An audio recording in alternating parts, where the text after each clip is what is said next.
No episódio de hoje, converso com você sobre fundamentos para o culto cristão e seus elementos básicos. Essa é a primeira parte de uma reflexão sobre como aproveitar melhor as músicas ao longo do culto. Como organizar melhor a sua sequência, considerando diferentes momentos e funções que a música pode exercer dentro dos momentos do culto. Seja muito bem-vindo e muito bem-vinda ao Ensaios, um podcast de reflexões bíblicas, teológicas e práticas sobre ministério de música, culto e adoração e liderança. Eu sou a Mariane Godoy, @Mariane Godoy. Não deixe de me seguir nas redes sociais para ficar por dentro de muitos outros conteúdos sobre música na igreja em tempo real. Fique agora com o episódio de hoje.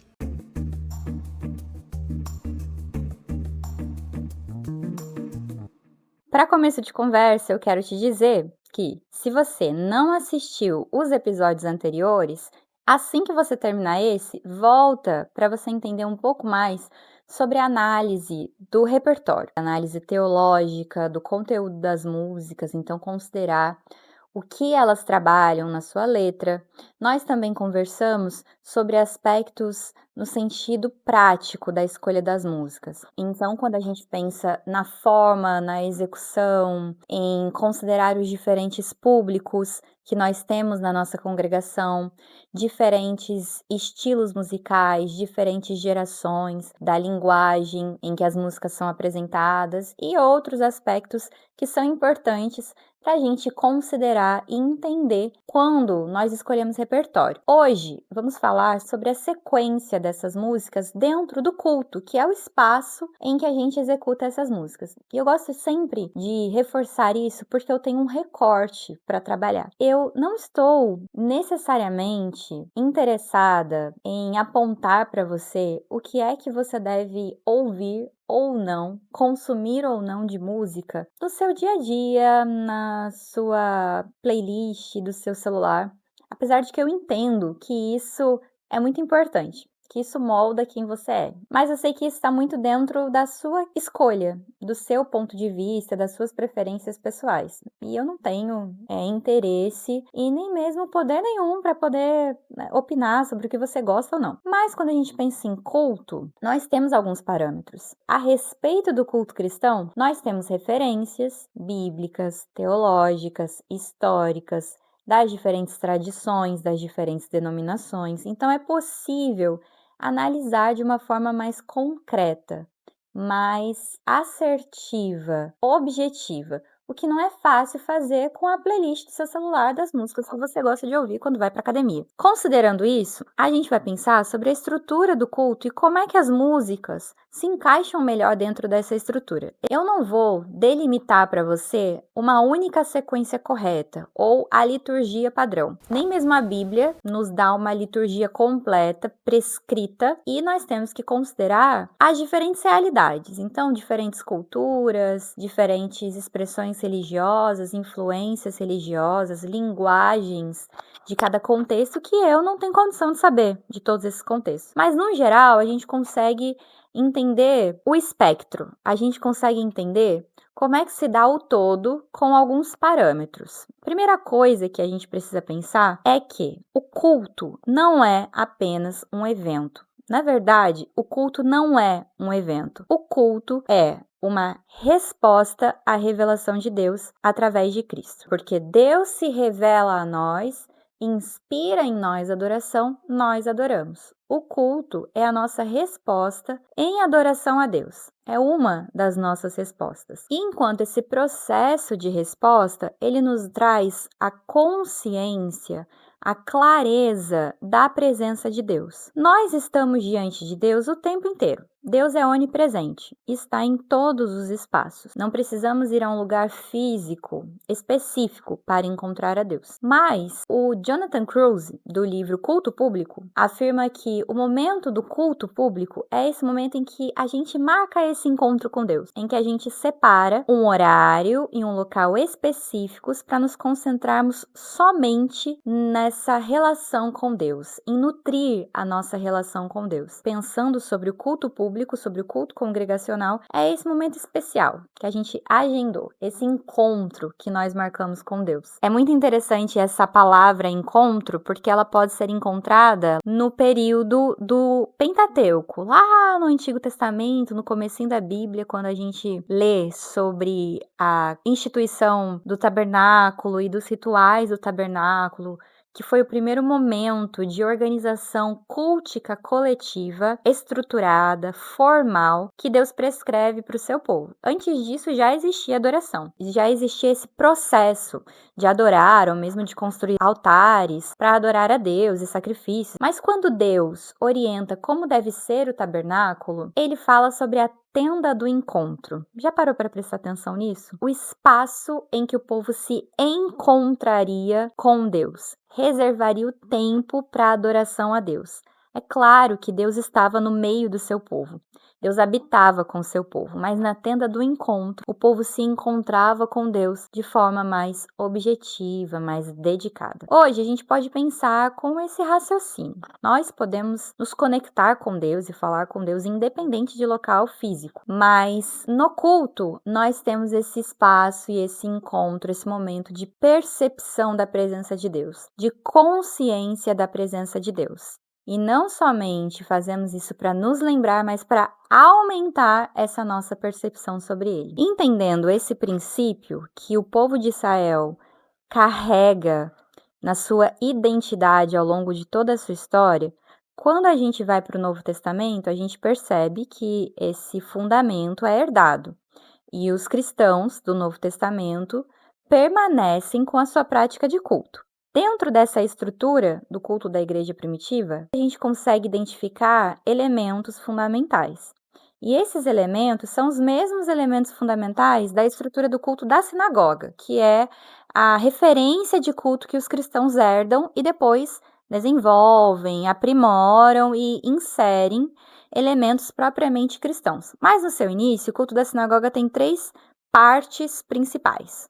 Primeiro momento, que é o momento chamado de momento dos louvores, que é o momento de cânticos, de louvar a Deus, engrandecer a Deus, adorar a Deus através das músicas.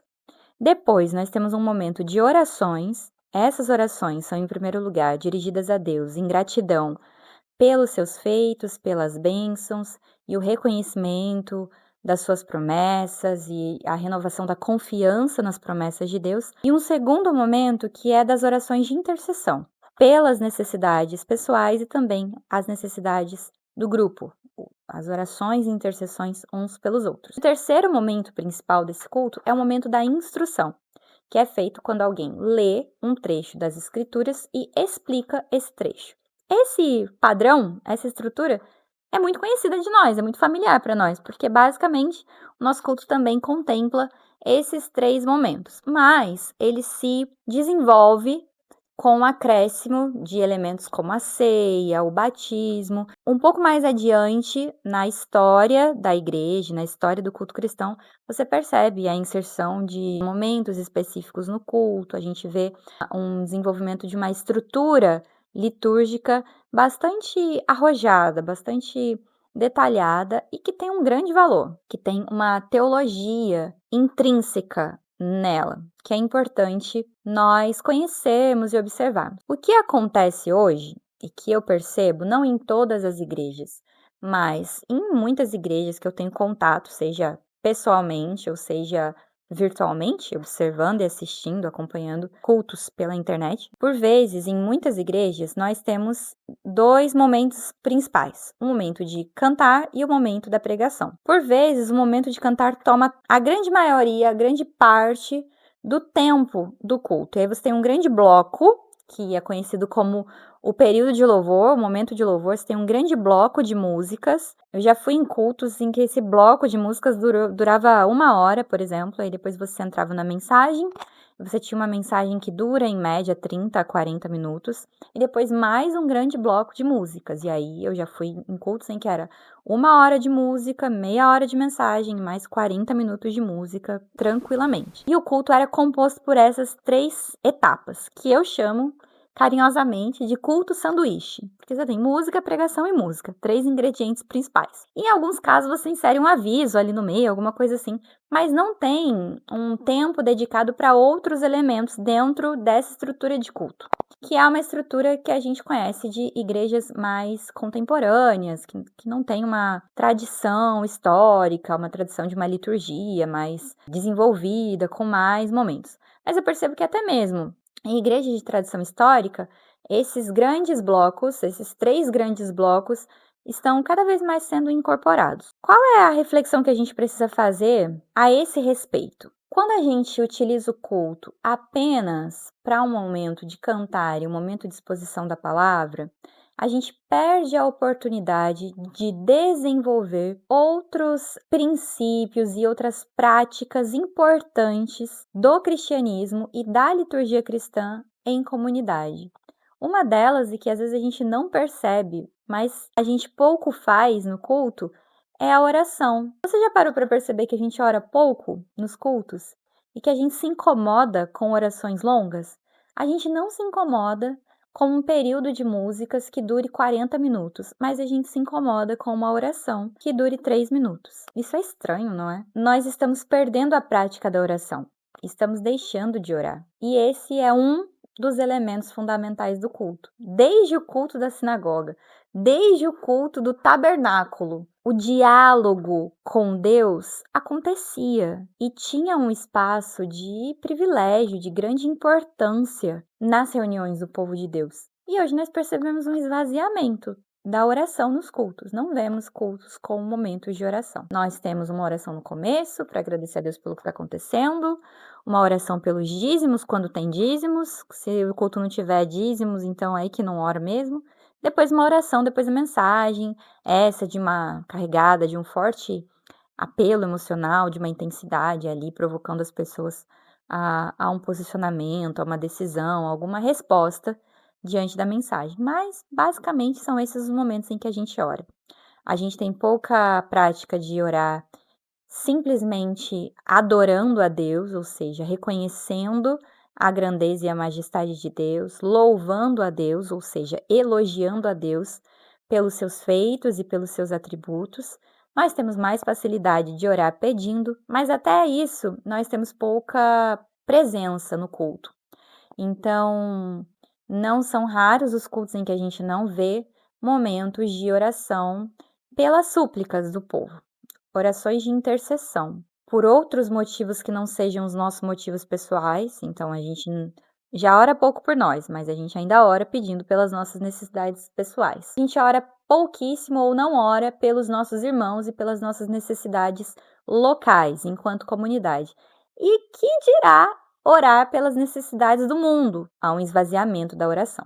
Um outro esvaziamento que há é o esvaziamento das leituras bíblicas. Nós lemos pouco a Bíblia, e lemos pouco a Bíblia no culto. E, em alguns casos, a leitura da Bíblia fica restrita somente ao momento da pregação. E olhe lá, tem muitas realidades em que quase não se abre a Bíblia durante o culto. Eu quero te apresentar uma outra perspectiva aqui, tanto de organização de culto quanto de sequência das músicas. E eu vou te dizer o porquê eu entendo que esse seja um bom caminho para trilhar quando a gente pensa em música para o culto e em organização das músicas. Considerando o padrão natural da vida, nós percebemos que a vida é feita de dinâmica. Tudo o que nos ressoa bem, ressoa por conta das dinâmicas, das nuances. Observa, qualquer coisa na vida, para ser bem aproveitada, para ser bem vivida, precisa de dinâmica. O nosso natural não é a monotonia. Pensa em uma música. Uma boa música é uma música que tem dinâmica, é uma música que tem momentos. É claro que ela tem um sentido geral, ela tem um sentido que vai permear toda a música. Uma boa música tem. Uma boa música tem um tema central que vai sendo desenrolado de diferentes maneiras ao longo dessa música, mas ele está ali e existe esse ajuntamento de informações para que esse tema central seja é evidenciado, seja num sentido musical, seja num sentido lírico, de letra da música. Uma boa composição trabalha um tema e desenvolve esse tema ao longo dela. Se a gente pensa em um filme, mesmo um filme que você assista em que ele é todo gravado em só um espaço. Tem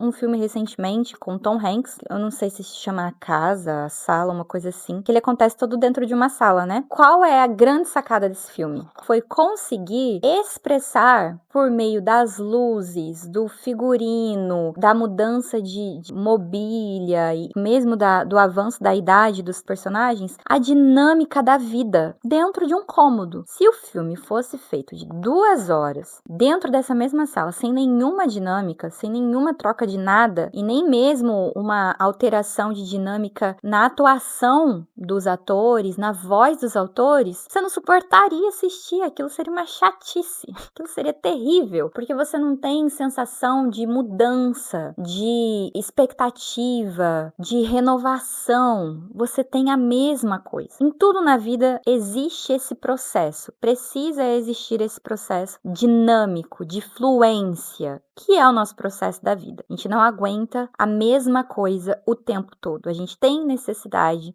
de mudança. E o desejável é que essa mudança seja sempre para melhor, para um crescimento, para um amadurecimento. Quando a gente pensa em culto, a gente precisa ter esse princípio. O culto precisa reproduzir também o que nos é natural, o que nos é orgânico, porque um dos objetivos do culto é nos aproximar da nossa essência, do nosso natural, que é a imagem e semelhança de Deus, um relacionamento pleno com Deus, um relacionamento não quebrado, não desgastado. E aí, considerando o fluxo do culto, a gente pode pensar algumas estações. E eu tô tendo um cuidado muito grande para que você não saia daqui pensando que este é um padrão engessado ou um padrão específico de certa denominação, e aí eu tô tentando te convencer de que você tem que seguir a liturgia de alguma denominação. Não. O que eu estou tentando trabalhar com você é que é importante nós termos momentos, movimento, dinâmica no culto. Quando você pensa em um gráfico que represente esse culto, para te facilitar, eu trago para você um gráfico que veio do João Faustini. Para você que está só me ouvindo, eu estou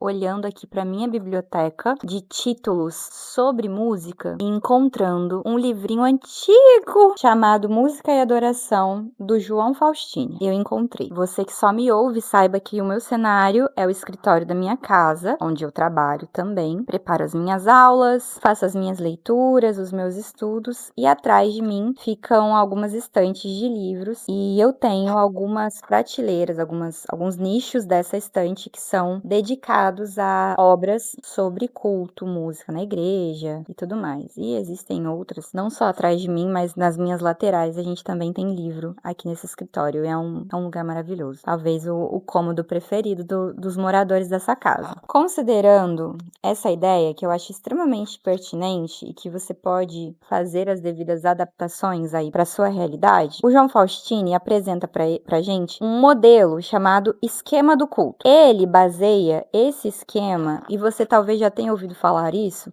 na estrutura da visão do profeta Isaías, no capítulo 6 do livro de Isaías. Isaías 6, de 1 a 8. Então tem gente que gosta de estender até o 9a, tem gente que vai até o 8, tem gente que utiliza essa mesma estrutura, mas não a partir do texto de Isaías, mas a partir de um padrão histórico da construção da liturgia, com essas diferentes estações. Então, você vai encontrar esse padrão a partir de diferentes pontos de vista. Não é um padrão fechado. Mas o sentido da dinâmica, das nuances, dos picos que o culto faz, é muito interessante e vale muito você estudar sobre.